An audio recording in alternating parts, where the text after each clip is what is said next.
నమః. శ్రీ మహాగణాధిపతయే నమః.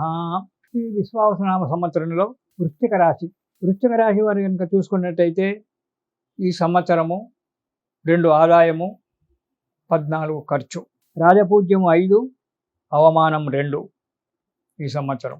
ఈ రాశి వారికి ఈ సంవత్సరం అంతా కూడా మామూలుగానే ఉంటుంది. అంత పెద్దగా ఆదాయం కూడా వృద్ధి క్షయాలుగా, ఒకసారి మంచిగా సంతోషం కలిగించే ఆదాయం వస్తుంది, ఒకసారి ఉన్నది కూడా తగ్గిపోతుంది. గత సంవత్సరంలో గడిచిన కొన్ని సమస్యలు పరిష్కారం కావడానికి ఆస్కారం ఉంది వృశ్చిక రాశి వారికి. ఇక వృశ్చిక రాశి వారికి ముఖ్యంగా చూసినట్టయితే ఈ వృశ్చిక రాశి వారికి ఇంతకుముందు గత 3 సంవత్సరాల నుంచి అర్ధాష్టమ శని దోషం ఉండేది. అది ఈ ఉగాది నాడు ఆ అర్ధాష్టమ శని దోషం వెళ్ళిపోతూ ఉంది. ఆ శని యొక్క బాధ వెళ్ళిపోతుంది. కాకపోతే ఉద్యోగంలో చిక్కులు రావడము, సస్పెండ్ కావడమో లేదా ఉద్యోగం పోవడమో జరగడానికి కూడా ఆస్కారం ఉంది. చాలా జాగ్రత్తగా ఉండండి. ఎందుకంటే గురువు మంచిగా ఉండడం లేదు. కొందరికి స్థానభ్రంశం జరగవచ్చు. అంటే ఉన్న స్థానాన్ని నుంచి ఎక్కడో దూరంగా తీసుకుపోయి పెట్టడానికి కూడా ఆస్కారం ఉంది. అయితే భగవంతుని యొక్క సేవ వల్ల, దానివల్ల సస్పెండ్ అయిన వారికి కొంచెం నిదానంగా మళ్ళీ ఉద్యోగంలో చేరడానికి, విధులకు చేరడానికి ఆస్కారం ఏర్పడుతుంది. సంవత్సరం మధ్యలో అంటే అక్టోబర్ నుంచి కొద్దిగా ఆదాయం తగ్గేటువంటి ఒక ఆలోచన కూడా మనకు కనబడుతూ ఉంటుంది. రుణ బాధలు పెరిగిపోతుంటాయి. రుణ బాధలు కొద్దిగా ఇబ్బందికరం పెడుతుంటాయి. ఒక రుణం తీర్చడానికి ఇంకో దగ్గర రుణం చేయాల్సిన అవసరం ఏర్పడడానికి ఆస్కారం ఉంది. వ్యాపారులకు ధన నష్టం ఏర్పడుతూ ఉంటుంది. వ్యాపారం సరిగ్గా సాగకపోవడము, వచ్చేటువంటి ఒక డబ్బు సమయానికి అందకపోవడము, దానివల్ల 10 మందిలో మాట పోవడము, అధికారుల దగ్గర మాట పడడము అనేటువంటి ఒక ఇది. ఇక ఉద్యోగస్తులకు పనిచేయట అధికారుల వల్ల ఒత్తిడి పెరుగుతూ ఉంటుంది. ఆ ఒత్తిడి వల్ల మనసు సరైన స్థితిలో లేకపోవడం వల్ల ఆ కార్యక్రమాల్లో అంటే ఉద్యోగస్తులు తప్పులు చేయడము, ఆ తప్పుల వల్ల సస్పెండ్ కావడము లేదా ఉద్యోగమే ఊసిపోవడము అనేటువంటిది జరగడానికి ఆస్కారం ఉంటుంది. కోర్టు విషయాల్లో ఎదురుదెబ్బలు తాకడము ఉంటుంది. లేదా కోర్టు విషయాలు జాప్యం, ఆలస్యంగా నడవడం అనేటువంటిది జరుగుతూ ఉంటుంది. ప్రతి కార్యక్రమానికి ఈ వృశ్చిక రాశి వారికి ఆటంకాలు ఏర్పడేటువంటి ఒక అవకాశం చాలా కనబడుతూ ఉంటుంది. ఇక సంతాన విషయంలో కూడా చిక్కులు రావడానికి ఆస్కారం ఉంది. సంతానాన్ని జాగ్రత్తగా చూసుకోండి. అనుకోని చిక్కులు, ఊహించని చిక్కులు సంతాన విషయంలో రావడానికి ఆస్కారం ఉంది. కాబట్టి చాలా జాగ్రత్తగా ఉండడం మంచిది. సంవత్సరం మధ్యంలో మళ్ళీ అంటే అక్టోబర్ నుంచి కొద్దిగా అంటే సంవత్సరం చివరి అక్టోబర్, నవంబర్, డిసెంబర్ ఈ సమయంలో కొద్దిగా ఆదాయం పెరిగొచ్చి ఆరోగ్యాలు కూడా కొద్దిగా కొలిక్కి రావడం అనేటువంటి జరుగుతూ ఉంటుంది. వ్యాపారస్తులు అక్టోబర్ నుంచి అంటే దసరా, విజయదశమి నుంచి వ్యాపారస్తులకు కొద్దిగా ఉన్నతి జరగడానికి అవకాశం ఉంది. ఓపికతో, బుద్ధి బలంతో కార్యక్రమాలు సాగించాలి. తొందరపాటుతనము ఎవరికి కూడా పనికిరాదు.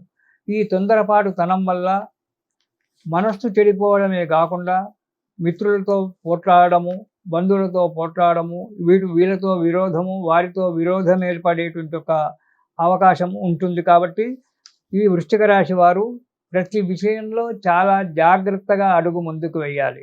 ఎందుకంటే శని వెళ్ళిపోతున్నాడు, మంచిదే. శని వెళ్ళిపోయాడు ఈరోజు రాత్రికి వెళ్ళిపోతున్నాడు, ఉండడు. కానీ రేపు మే నెలలో చతుర్థ స్థానానికి రాహు వస్తున్నాడు. రాహు కూడా శని ఎలాంటి వాడో రాహు కూడా అలాంటి వాడే. కాబట్టి తగు జాగ్రత్తగా ఉండాలి. ఇంకోటి, వృశ్చిక రాశి వారికి అష్టమ స్థానానికి గురువు వస్తున్నాడు. ఈ 3 గ్రహాలు కూడా మనకు సరి అయిన పొజిషన్లో లేవు. కాబట్టి ఈ వృశ్చిక రాశి వారు చాలా తగు జాగ్రత్తగా ప్రతి విషయంలో ఎన్ని ఆటంకాలు వచ్చినా బుద్ధి బలంతో, పెద్దల సలహాలతో, మిత్రుల సలహాలతో జాగ్రత్తగా ఆలోచించి అడుగు ముందుకు వేయవలసింది. ఓపిక చాలా ముఖ్యమైనటువంటిది. ఎంత ఓపికతో మీరు పనులు చేసుకుంటూ పోతారో అన్ని విషయాల్లో మీకు చాలా అనుకూలంగా ఉంటుంది. ఉద్యోగం చేసేటువంటి వాళ్ళు ఆఫీసులో తొందరపడకుండా పక్కవారితో నిదానంగా ప్రేమతో మాట్లాడుతూ కాలక్షేపాలు చేయండి. లేకుంటే మీకే దెబ్బ తాకుతుంది. మీ కంట్లో మీరు ఏళ్ళు పెట్టుకున్నట్టుగా అవుతుంది. తగు జాగ్రత్తగా ఉండండి వృశ్చిక రాశి వారు. కొత్త వ్యక్తులతో పరిచయం చేసుకునేటప్పుడు కూడా చాలా ఆలోచించండి. పరిచయం అయ్యాడు కదా, ఏదో హోటల్‌కి వెళ్దాము, తిందాము, బార్‌కి వెళ్దాము, తాగుదాము అని చెప్పి అనేటువంటి ఒక విషయానికి కనుక వచ్చినట్టయితే అక్కడ మీరు మోసపోవడమో, ఏదో జరగడానికి ఆస్కారం ఉంది. అతనితో కొత్త వ్యక్తితో పరిచయం చేసుకుంటూ ఉన్నప్పుడు అతని గుణగణాలు అవి చాలా స్టడీ చేసి వారితో అడుగు ముందుకేయండి. అంతేకాని కొత్త వ్యక్తి పరిచయం అయిన తర్వాత తినిపించాడు, తాగిపించాడని చెప్పి అతనితో ఫ్రీగా తిరగకండి. మోసపోవడానికి ఆస్కారం ఉంది. కాబట్టి బాగా ఆలోచించాలి కొత్త వ్యక్తులతో పరిచయం చేసుకునేటప్పుడు. లేదా నమస్కారం అంటే నమస్కారం అని చెప్పి అతనితో తప్పించుకోవడము చాలా ఉత్తమమైనటువంటి ఒక విషయం. ఉన్న స్నేహితులు చాలు మంచివాళ్ళు. ఇక ఈ విద్యార్థుల విషయంలో కూడా చాలా కష్టపడాలి. ఈ వృశ్చిక రాశిలో ఉన్న విద్యార్థులు అన్నీ నాకొచ్చేస్తులే అని మాట్లాడతారు. కానీ అన్నీ రావు. డాంబికాలు వచ్చినట్టుగానే ఉంటాయి కానీ సమయానికి జ్ఞాపకం రావు. కాబట్టి చాలా కష్టపడాలి. దానికి సంబంధించినటువంటి ఒక భగవంతుడిని, గణపతినో, హయగ్రీవుడినో, దత్తాత్రేయుడినో, దక్షిణామూర్తినో ప్రార్థన చేసుకుంటూ ఉండి, దాంతో పాటు సబ్జెక్టు విషయాలన్నీ కూడా కూలంకషంగా ప్రతి శ్రద్ధతో చదివినట్టయితే విద్యార్థులకు విజయం కలగడానికి ఆస్కారం ఉంది. లేదా ఆ మందబుద్ధి ఏర్పడి దానివల్ల దెబ్బతినడం అనేటువంటిది జరుగుతూ ఉంటుంది. అహంకారం ఎక్కువగా ఉంటుంది. అన్నీ నాకొచ్చినవి మీరు చెప్పేది ఏంటి అనే ఒక విషయం మాట్లాడుతుంటారు విద్యార్థులు. లేని చెడు నడకలు అలవాటు చేసుకోవడానికి విద్యార్థులు ఉంది. కాబట్టి తల్లిదండ్రులు విద్యార్థులను కనిపెట్టుకొని ఉండండి. చెడు దారిలో నడవడానికి ఈ వృశ్చిక రాశి వారికి విద్యార్థులకు ఆస్కారం ఉంది సంవత్సరం. కాబట్టి తమ సంతానము ఎలా కాలేజీకి వెళ్తున్నారు, ఎలా చదువుతున్నారు అనేటువంటి తల్లి, తండ్రి యొక్క చూపు ఎప్పుడు ఆ విద్యార్థుల మీద, మీ పిల్లల మీద పెట్టండి వృశ్చిక రాశి వారికి. లేకపోయినట్టయితే చెడు దారిలో వెళ్ళి జీవితాన్ని పాడు చేసుకునేటువంటి ఒక యోగం కనబడుతూ ఉంటుంది. సరి అయిన ర్యాంకు రాకపోవడం వల్ల ప్రాణాపాయాలకు వాటికి కూడా తెగించడం అనేటువంటి ఒక యోగ్యత కనబడుతూ ఉంటుంది. జాగ్రత్త. కాబట్టి ఈ విద్యార్థులు ప్రతిరోజు కూడా దక్షిణామూర్తి యొక్క స్తోత్రం పారాయణం చేయడం వల్ల వారికి సమస్యలు పరిష్కారం కావడానికి ఆస్కారం ఉంది. దక్షిణామూర్తి యొక్క స్తోత్రం దొరుకుతాయి. ఆ దక్షిణామూర్తి యొక్క స్తోత్రం ప్రతిరోజు కూడా చదువుకోవడం వల్ల బుద్ధి బలము, దేహ బలము, మనోబలము ఇవన్నీ కూడా పెరుగుతాయి. కాబట్టి దక్షిణామూర్తి స్తోత్రాన్ని చదవడానికి ప్రయత్నం చేయడం కాదు, చదవండి. దక్షిణామూర్తి యొక్క స్తోత్రం కనుక పారాయణం చేసినట్టయితే మీకు అన్ని విధాలుగా భగవంతుడు విద్యార్థులకు సహాయం చేస్తాడు.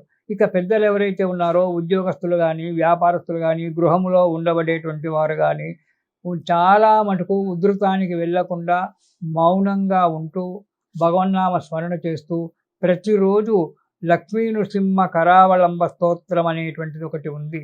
జగద్గురు శంకర భగవత్పాదులు రచించినటువంటిది. శ్రీ లక్ష్మీ నృసింహ కరావలంబ స్తోత్రం అనేటువంటి ఒక స్తోత్రాన్ని ఈ వృశ్చిక రాశి వారు ప్రతిరోజు కూడా చదవండి. ఆ లక్ష్మీ నృసింహ స్వామి యొక్క అనుగ్రహం వల్ల కష్టాలన్నీ తొలగిపోయి సుఖజీవాన్ని పొందుతారు. ఇది శుభం.